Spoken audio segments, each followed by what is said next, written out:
Oh, there we are. We're live.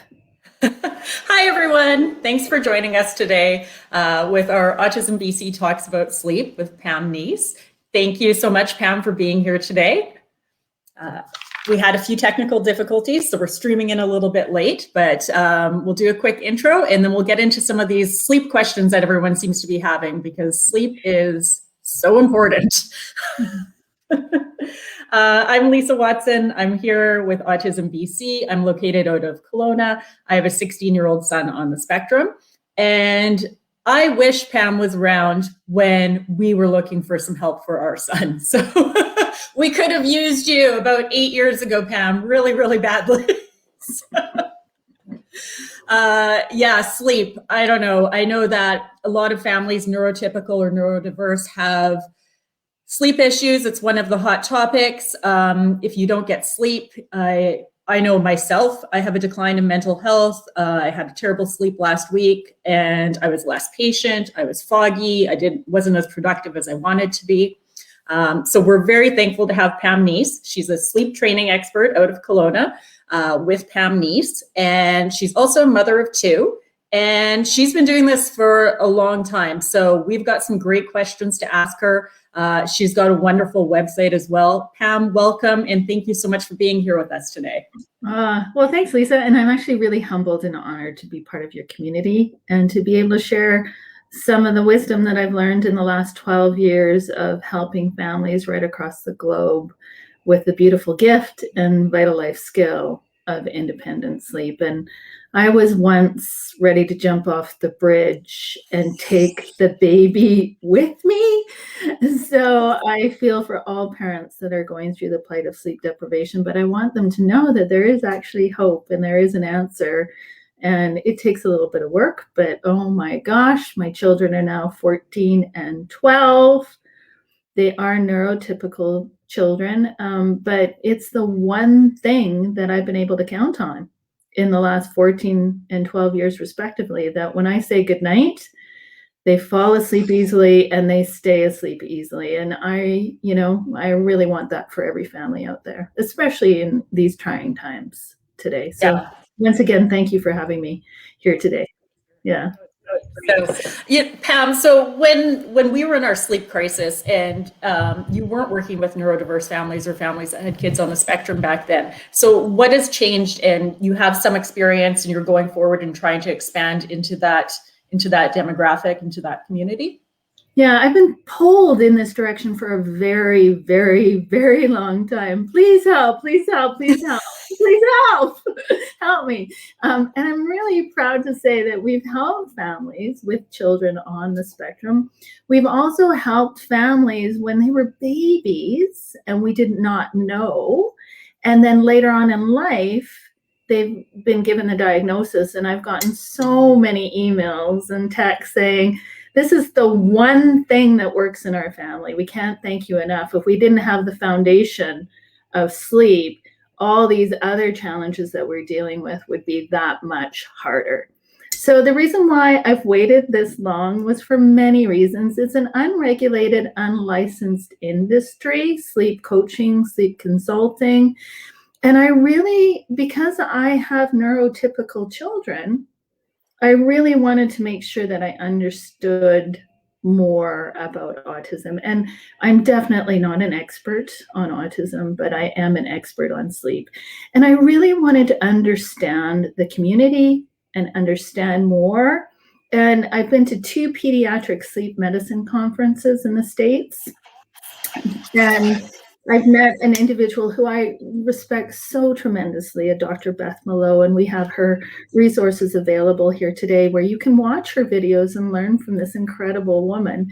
So I really wanted to make sure that I had my ducks in a row, and I also wanted to make sure that I had my company well established. So I have like 4 amazing consultants that can help with the neurotypical community where I can focus on the neurodiverse and then take that learning and teach them eventually. But I'm really anal, sorry, I hope that word doesn't offend anybody, about 2 things, relationships and outcomes.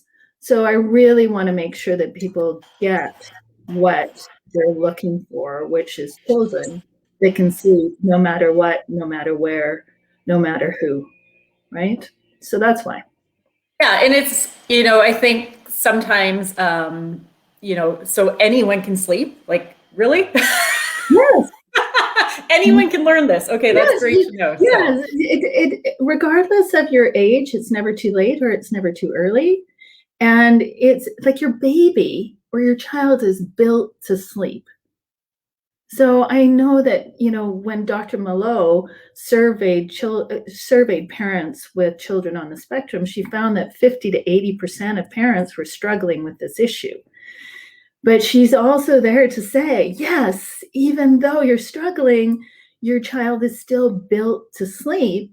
They just need to learn to know how. So if you take a walk back in time, I'm sure there's lots of parents that are tuning in with 6, 7, 8, 9, 10-year-old children. Well, take a walk back in time. Those children of yours, they needed to learn to crawl. They needed to learn to walk.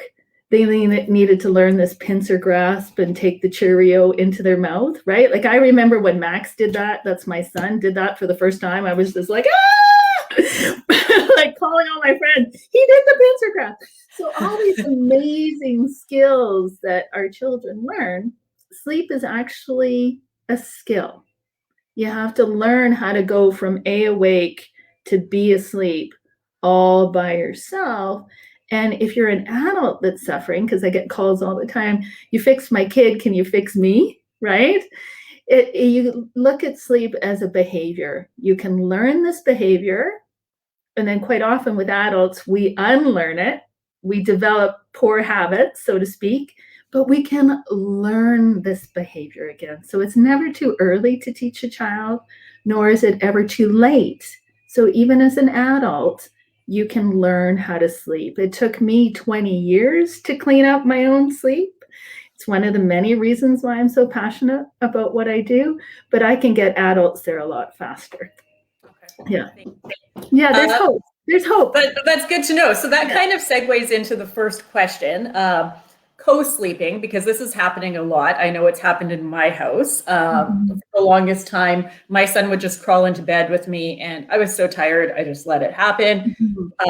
He would only use one bathroom in the house, which happened to be off the master bedroom that I was in. So it just happened. He'd go to the bathroom, he'd climb into bed with me. And finally, I ended up renovating the basement and moving downstairs. But I appreciate that we don't need to go to those extents probably.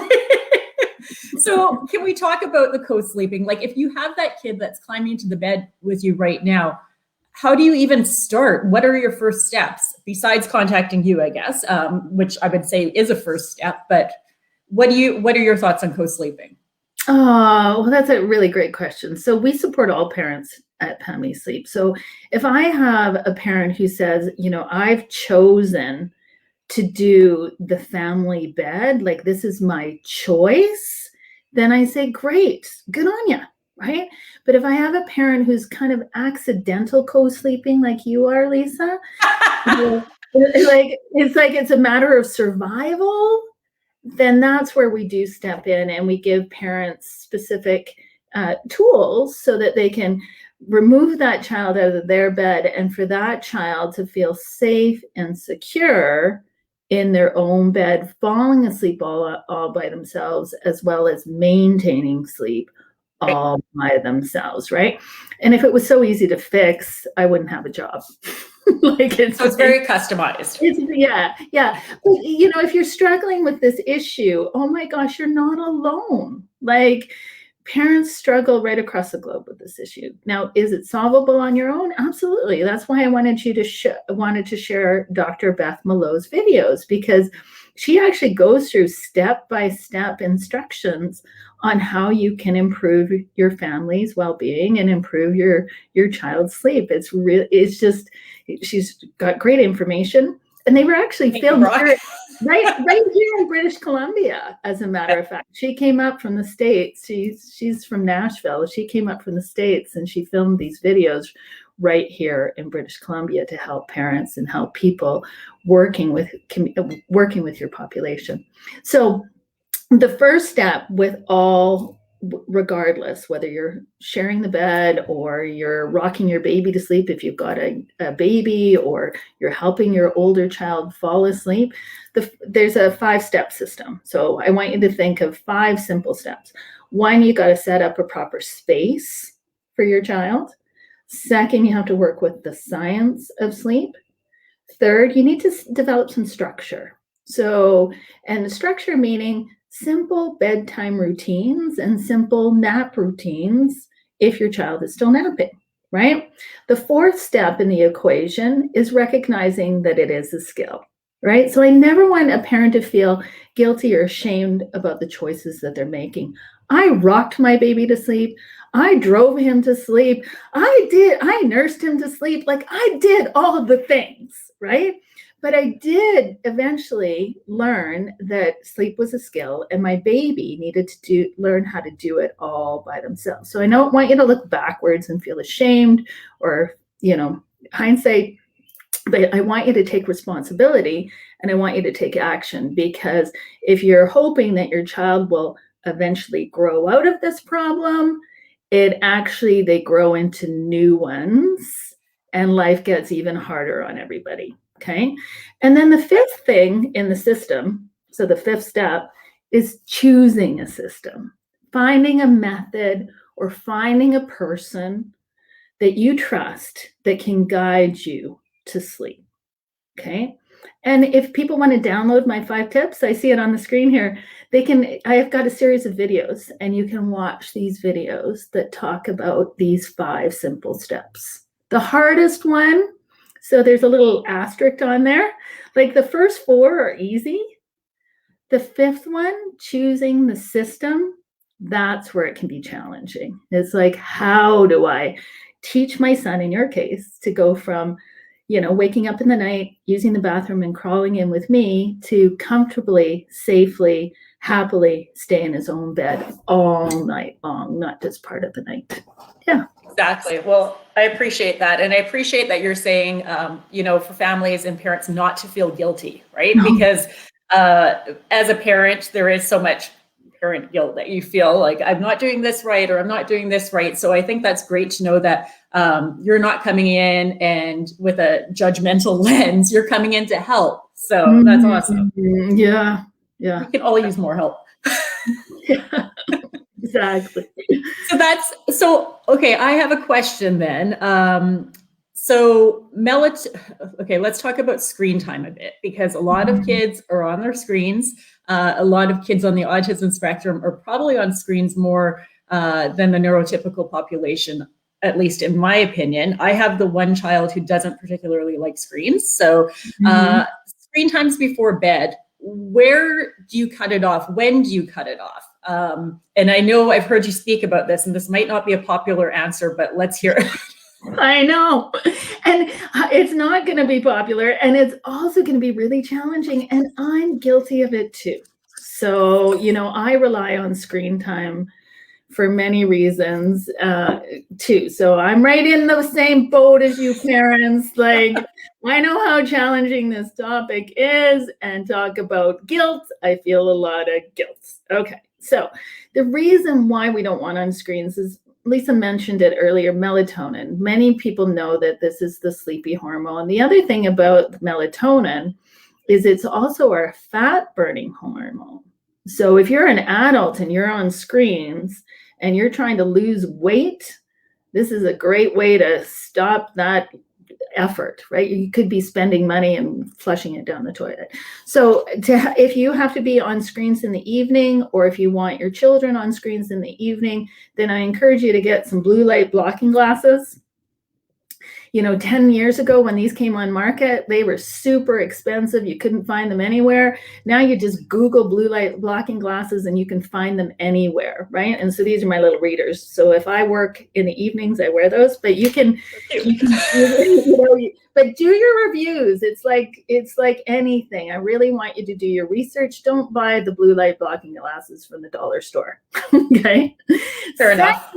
One of my favorite sleep experts is Dr. Ruth Gruber from Douglas University out in McGill. And she says that everybody should be off screens by 6 p.m. I know, don't shoot the messenger. Do not shoot the messenger. Okay, so what we do. Let's take a minute here. I know. So what we've done with a lot of our families when we're looking at the 6, 7, 8, 9, 10-year-olds and up, we look for an opportunity for our children to have screen time. So, we're not just looking at the final 2 to 3 hours before bedtime. You might have to rechange your entire schedule. So what we did for one particular family that comes to mind is we brought screen time up right after school so that the kids could get the screen time. So mom could take a deep breath. Mom could get dinner on the table, right? Because that's usually a huge pressure, right? And then after dinner, we found other activities for these children to do so that we could help them, have the best sleep possible. And then over time, we brought the screen time back after dinner once we knew that the sleep was well dialed in and well established. And yeah, so got lots of tips on screen time. We could do a whole episode just on how to solve this problem. Yeah. Yeah, and I think when we were talking last week, I said for myself, like I'm that person who goes to bed and you're, playing Scrabble or whatever. So I've been trying to put the screen away and get the real book out. But I realized that that's not going to work for everyone, and we're all living in individual houses. So yeah, but it is honestly, it's key to success. It really is. That goes to step number 2, the science of sleep. Because if you are on screens, they've shown it that it's also anxiety producing. Like there's research that shows. So even though it looks like your child might be relaxing and chilling out, it's actually stimulating the central nervous system. So it's just counterproductive. But I understand how hard it is, right? And so one more tip. What we've done with a lot of families, there was a university professor that I worked with recently, 2 university professors, and they actually got a safe. And they would put all their devices in this safe at night at 5 o'clock and put a code. And so they were walking the talk, which I think is really good, right? So they were like, hey, the kids were complaining that they were on screens. Well, you say we can't be on screens. Well, you're on screens, right? So the parents actually put the devices in the lock safe, and then once the 3-year-old and 8-year-old were in bed, then of course they unlocked it. That's awesome. So we talked about it a minute ago, melatonin, because I hear from families a lot that are having sleep issues. We've tried it as well. Melatonin worked for a while for my son, and then it just stopped working. And it was a great fix for a little while, but then, and do you hear that often? It stops working? Oh, all the time. And then people move on to the next sleep aid, right? So we're all looking for quick fixes in life. I'm looking for the we are. Right? I'm looking for the quick fix, right? Like the ad comes up and goes, oh, lose the belly fat. Okay, click, right? So I think a lot of us are looking for that quick fix, including myself. And that's where melatonin can be like the miracle cure for a certain amount of time. We could do a whole hour just on melatonin. My fear with the melatonin is that it's unregulated as well. So you don't know what you're buying. Please don't buy it from Costco. The last session I did, I investigated the actual brand that was recommended at one of the pediatric sleep medicine conferences. I forgot to look that up for you today, Lisa, but I'll send you the information. Okay. But that's 2 years old. I don't know if that brand is any good anymore. So you really want to go to a trusted professional before you embark on purchasing melatonin. The other part of taking melatonin at the beginning of the night, well, your child might have problems maintaining sleep, right? And so the time release melatonin that used to be available was in a tablet form.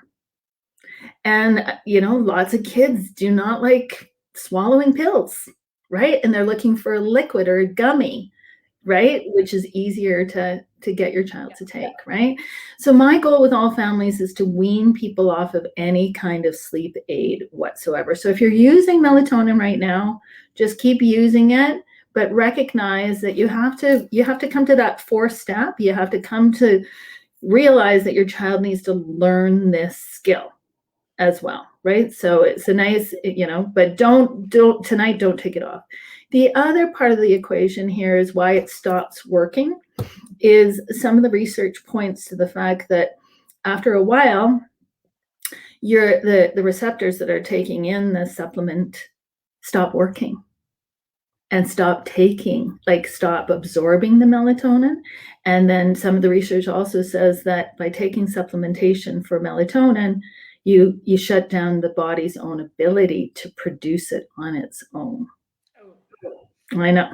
So again, no guilt, no shame. Don't look backwards. Just look forwards, take responsibility and go, okay, all right, let's take the next step, right? But and before trying anything, check with your pediatrician or family doctor. Exactly, and don't make any changes just because you watched this video today. Right? We're not going to solve all your sleep issues by the end of the 45 minutes. No, you're just better educated. You're more empowered. Yeah. Another question that comes up a lot too, and sleeping while away. So, you attempt to go on a family vacation with your children. It's not necessarily going to be what you think it is when the child's not sleeping. There's a different bed, there's a different room. They're not sleeping, you're not sleeping. Do you have tips for that? I know you do. We're going to put the blog post in there, but any, I read the blog post, it was pretty good too. And so any top 3 that you would go to that when you're traveling, this is what you should do. Well, top 1 is creating the same space that you have at home. Now, obviously, you can't take your home with you unless you're crazy rich, right? But a proper sleep environment wherever you might be. And what can be challenging with lots of children, be them neurodiverse or neurotypical, is once they start getting into the older ages, they get scared of the dark, right? So quite often we're working with co-occurrent issues. They're not sleeping, but they're also anxious, like a lot of anxiety, right? But typically what you want to do, whether at home or away, is create a cave-like environment. Dark, dark, dark. This helps with that melatonin release that we were talking about, because the tiny bit of light hits our pineal gland and it secretes the awake hormones and suppresses the sleepy hormones. So ideally, you want it dark, dark, dark, dark, dark. So when we're working with those families that have children who are scared of the dark, we work on dealing with that fear so that they can eventually sleep in a cave-like environment, or at least with just one small night light on. Okay, so number 1 tip there. 2, second favorite tip is still keeping up with your loving routine. So what I hear from my friends that have children on the spectrum is they crave routine, they crave structure, and this is why we fit in so well, right? So you just keep up with that nightly routine that you've established at home, and you do it wherever you are, right? So I've had clients that have done their bedtime routine on an airplane to prepare their baby for the 10-hour flight ahead. I know it sounds crazy. I know, and right? So you want to keep up with whatever routine that you're doing at home while away, right? And thirdly, yes, you want to come back to the science of sleep. This is the hardest part for parents. It's like letting go of the schedule. And when you've got an 8, 9, 10-year-old, if you're an hour or 2 late at bedtime, it's not going to throw everything off. But if you've got a baby or a toddler and you're an hour or 2 late, yeah, it's not fun. Even with a kid who knows how to sleep, it's still not fun because they get the second wind and they get overtired and they have a hard time falling asleep and maintaining sleep, right? So you want to kind of work with the schedule that you've got at home. But what we love to show parents at my company is how you can honor a child's sleep, but still honor your life as a mom, or honor your life as a couple, or, and honor your life as a family. Because I don't want people to be like, oh my gosh, I just taught my kid to sleep, and I have to stay home for the rest of my life. No, no, I don't want that at all. I want people to enjoy their children and enjoy life. Yeah. And I liked what you wrote in the blog too, was, if the travel day might be a bit of a mess, but that's okay, right? Nightmare. It's not a mess. It's an effing nightmare. Sorry. Be kind to yourself. Be kind to yourself. It didn't go the way you planned. That's okay, right? Travel days, that's what happens. So that's what happens. Yeah. Okay, so you've probably been asked about this question before too, weighted blankets. And again, before using weighted blanket, please consult with an occupational therapist or a professional that has experience with a weighted blanket. Do you have any thoughts on weighted blankets? Yay, nay, or? Yeah, so exactly your recommendation, work with a professional like an occupational therapist, right? Number 2, recognize that it might be a quick fix. Are you doing a quick fix, right? Is this the latest thing? And I did it too. Like I replaced one external strategy with the next external strategy with the next external strategy, right? So what I mean by that is that my baby was addicted to my breast. And I didn't want him to say that on here. I didn't want that, And so I replaced it with a soother, right? And then I would, and then the rocking wasn't working and I was tired with the rocking. So I replaced it with a swing, right? So if you're looking at it as a weighted blanket, which I think many parents are, as a quick fix, it might be a good temporary solution, but it's not a long-term one. And one of the families that we worked with, their son didn't like the weighted blanket. He don't like that feeling on him at all, right? So we didn't use a weighted blanket. They had tried a weighted blanket, but he didn't like it. He was actually kind of hot-blooded, as Mom said, so he got too hot and he didn't like the feeling, right? So we got him Mom got him these fitted sheets instead, or fitted, we can also find the link to that because it's really cool. Oh, I think it was a body sock or something like that. Something like that. So yeah. So that quite often that's a challenge. Like you're flipping and flopping, and the covers come off and you hear this cute little voice going, help, right? So this prevented that from happening. Yeah. Okay. Yeah. So when we're talking about sleep, how much of it should we be getting? So I realize that our audience, we all have different ages of children, but is there like a guideline for early childhood, tweens, teens, those kind of? Absolutely, there's metrics, and what scares me is the metrics keep going down, right? Based on what's happening in society. That's what scares me, right? So the best way to gauge whether or not, and this is really hard in today's society, the best way to gauge whether or not your child is getting enough sleep is not by how much, and quality is also important too, I'm going to come back to that, but it's based on their daytime behavior. Okay.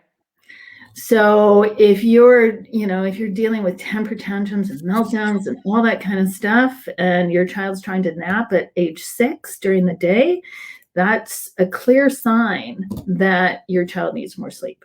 Or perhaps they're napping during the day, but come bedtime, they're like spinning out of control and impossible to fall asleep. Another sign, right? So basically, in a nutshell, Lisa, we should all wake up on our own without the need of an alarm clock, not need coffee to fuel ourselves, feel good all day long, and then go to bed around the same time every single night, right? And when we do that, then we have like this healthy foundation, right? So you want to think of your health as a triangle, right? So sleep is actually the foundation, not a pillar, and then diet and exercise on the other side, right? So in a nutshell, we should all go to bed around the same time of night, wake up around the same time of every morning without the need of an alarm clock. And then when we do that and have what's known as a consistent sleep-wake schedule, then we should be operating at our optimal.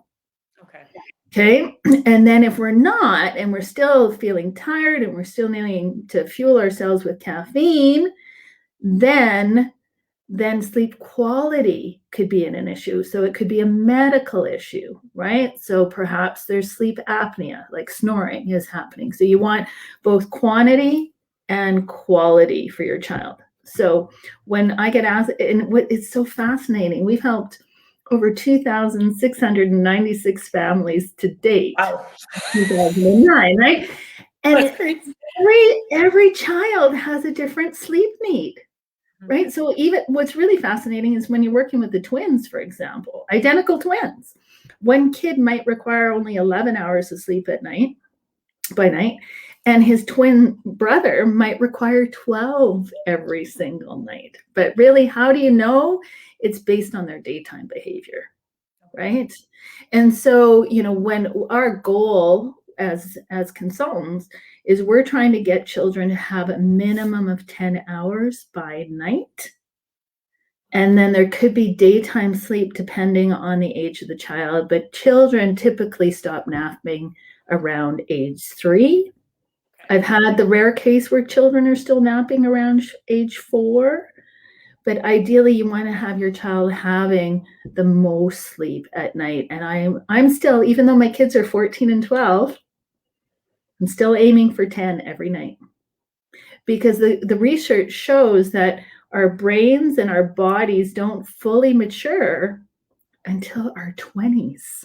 Wow. Okay. The theory being is that you need that much sleep until your brain and your body fully matures. Does that make sense? It totally does. Yeah. So, and I think there's something to be said for, we live in this culture where it's, oh, I can survive on 4 hours sleep a night. And, and I don't think that's healthy. So I know I can't anyway, but I think we need to embrace sleep more and, enjoy it and appreciate it. And I think it helps my mental health. I know that for sure. Oh, it helps everybody's mental health. And what I hear all the time, and I catch myself too, I'm a mom, right? It's hard not to say, oh, if you're good, you'll get to stay up late tonight. Right? You're bad, you're going to bed early. Right? It's hard, but what you're doing by using that language is you're educating kids that sleep is a punishment. Right? And you really want kids to love sleep. Okay. Yeah. Let's talk about seasonal changes, daylight savings time, all of those things, because they do affect families that have neurotypical kids. I find that I hear from families that have kids that are on the autism spectrum, it affects them greater. So I know you've got some great tips. You've written some awesome blogs. I was looking at them this weekend too, and I'm like, these are awesome. Oh, and Brock has been kind enough to put them here. There's 3 of them, I think, but any big takeaways that without reading the blog that you would like to share? Yeah, well, fingers crossed this whole issue goes away, right? Because there is a movement afoot, right? Hands up, right? Yeah, and then the pandemic hit and they delayed it. So yeah, right? So hands up, this whole thing goes away and we don't have to deal with it down the road. And we don't have to move to someplace like Saskatchewan where one of my consultants is. And she's like, I don't have to deal with this anymore, right? She once lived in BC. Anyways, so when it's spring forward, parents actually really like spring forward. Because their 6 a.m. wakers become 7 a.m. wakers. So I know that before I was a parent, I hated spring forward because I lost an hour. Once I became a parent, I love spring forward. So I actually even have clients that don't even follow my advice and don't follow the tips, because then they have an 8 o'clock bedtime and a 7 o'clock wake up time. And during the summer, it's kind of nice to have extra bonding time with your child. So most sorry. I just had to laugh about it. Extra bonding time. Well rested. Right. So yeah. With spring forward, you just leave it to the last minute. It's not a big deal. The fallback is the disaster one, because your 7 o'clock waker is now at 6, or your 6 a.m. waker is now at 5. So what we start publishing are fallback tips a whole month before, because if you start a whole month before, then by the time fallback rolls around, then your child is now going to bed at 8 when they were once at 7. And typically, Halloween, it's so awesome because now parents have this late bedtime for Halloween, right? And they don't feel guilty about keeping their kid up late, right? And then, you know, the time change happens and it's seamless, right? So, yeah. But I'm really hoping that I won't have to publish these tips anymore, because it's a nightmare. Because once you have a well-rested child, and you don't have a well-rested child, it's even more of a problem as a parent. So, you know, because once you experience really great sleep and you're just like, I don't want to do anything to mess this up. And even for well-rested families with really kids with strong sleep skills, this can mess people up. Yeah. I was impressed by how many blogs you had about time changes. So that was great. And you've got blogs about everything, including night terrors. So, and I didn't know what the difference between a night terror was and a nightmare. And in your blog, you outline it. Could you give us like a quick rundown of what a night terror is? Well, yeah, and gosh, I wish they would change the name of this thing. Because when you're a parent and you read your child having a night terror, you can't help it, like your heart starts to race, right? Yeah. There's nothing wrong happening with your child. They're just stuck between two stages of sleep, right? But it's terrifying as a parent to watch a child. So this is where when a child wakes up, it's usually in the first half of the night kind of thing, and they are like not zombie-like, but just out of control screaming, but they don't register. Like if you try to calm them down, nothing will calm them down. They just have to come out of it on their own, right? The nightmare usually happens later on in the night because we're usually cycling through our dream sleep. Like the whole symphony of sleep is absolutely fascinating. And if you become fascinated with the subjects like I do, like I have been, Dr. Matthew Walker is probably the best guy to listen to today. He's got this beautiful British accent. He's all over YouTube. And I love how he makes sleep sound so appealing. And he breaks down such a complex subject and puts it in language that, you know, people like me can understand. So it's just like so good. So good. So good. So nightmares tend to happen later on in the night. And those are the bad dreams, right? And when your child is having a bad dream, even though it's really hard not to play into that and calm them down, you really want to be very businesslike and then talk about it the next day if the child wants to talk about it. Because what I found for those families that we've worked with one-on-one, they didn't realize that they were feeding the monster. But by paying too much attention on it in the middle of the night about these bad dreams, these children started waking up more often going, I had a bad dream. I had a bad dream. I had another bad dream. So there was one particular family where this little girl, I'm not making this up, I never make anything up. She was waking up every hour on the hour saying she was having a bad dream. Right? We call that attention seeking in our world.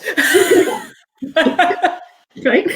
And regardless of the issue, whether it's a sleep terror or a nightmare, the best way to solve all of these issues, it circles back to what we've been talking about, you know, how you're asking about like, what is the recommended amount?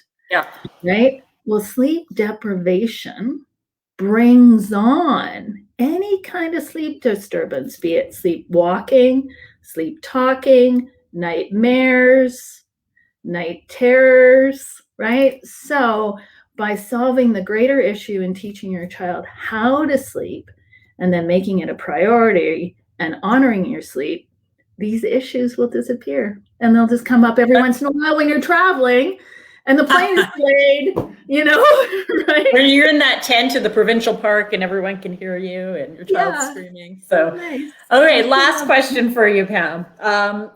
So we're talking about getting to sleep. What about waking up in the morning? What can parents do, especially with perhaps that teen population where they have to drag them out of bed in the morning? Or is that just a sign that they're not getting enough sleep to begin with? Is that? You hit the nail on the head. Was I a detective? Yes, you got it. And unfortunately, again, I don't want to guilt or shame people. I just want to really educate and empower them. You could be robbing your child of their very best sleep by waking them up in the morning, as well as yourself as an adult. They believe that those later stages of sleep all has to do with memory and learning consolidation. So if you're trying to teach your child to be toilet independent every morning, during the day, you're trying to teach your child to be toilet independent, and then you have to wake them up in the morning to get to daycare or to school on time, then you are basically robbing them that opportunity to connect all those little dots so that they don't have accidents during the day. So when you bring up the tween and the teenager, yeah, you could be robbing them of the best sleep when they could be using that sleep to do better and learn better at school. Yeah. And so I know it's hard. I know it's so hard. It's so hard, but you got to dial back bedtime in order for them to wake up on their own. But if you're dealing with a 12-year-old, 14-year-old, and they're traditionally falling asleep at 11, but you want them to be falling asleep at 9, oh, please don't start tonight by putting them to bed at 9. With that age group, you have to do something called bedtime fading. So you have to start at 11, and then you got to slowly bring it back.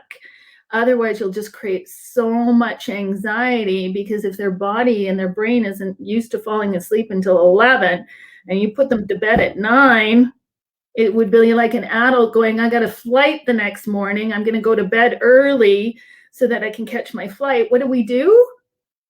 It takes us even longer to fall asleep. We never really sleep. When, right? We start getting more anxious. So you don't want to do that with the older population for sure. You want to do something called bedtime fading and bring it back. And what's really hard, Lisa, is for those parents that are struggling with this, is waking up their child on the weekend. Don't shoot the messenger, but you want a consistent sleep-wake schedule. So if you need your child up by 7 to get to school on time, you have to get them up on 7 on Saturday, and you have to get them out of bed at 7 o'clock on Sunday. I know. I'm trying not to grimace at that one. People don't like me, but then they end up loving me at the end. Pam, that was awesome. I think that answered all of the questions that we had from the audience and that we had in advance. So we really appreciate AutismBC you coming to talk to us today, Pam Nease, our sleep expert, and it's so great to know that everyone can sleep. Everyone can learn this skill. So did you have anything you wanted to share before we ended today? No, I'm just really humbled and honored to be part of your community and to have the opportunity to be here today. Yeah. And I love the back and forth coffee chat. That was lots of fun. Yeah. No, that's great. Thank you so much, Pam, for being here today. Pam's video will be on our AutismBC YouTube channel in the next few days. So if you've missed it live, you'll be able to find all the links that we posted today and Pam's answers to all those burning questions that you have about sleep. And thank you, Pam. And we're wishing everyone a better sleep. Exactly. Thank you. Yeah. Okay. Bye for now.